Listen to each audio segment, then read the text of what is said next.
United States government about censorship in social media. Kung matatandaan po ninyo, nung isang araw, nung isang araw, nag-post po ako sa aking Facebook account. Ito po yun.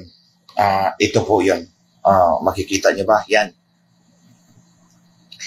Ito po yung video namin noong May 18. Noong May 18, 2025. Kung natatandaan po ninyo, in-interview po namin si Janly Buladaco, yung testigo po doon sa Butuan City, na ngayon ay hinaharas ng pamahalaan doon.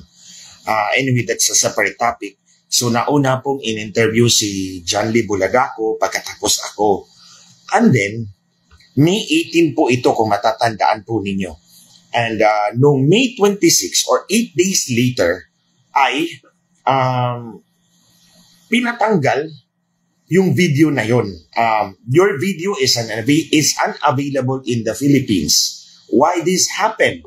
Nakalagay, because of a legal request from the Commission on Elections Philippines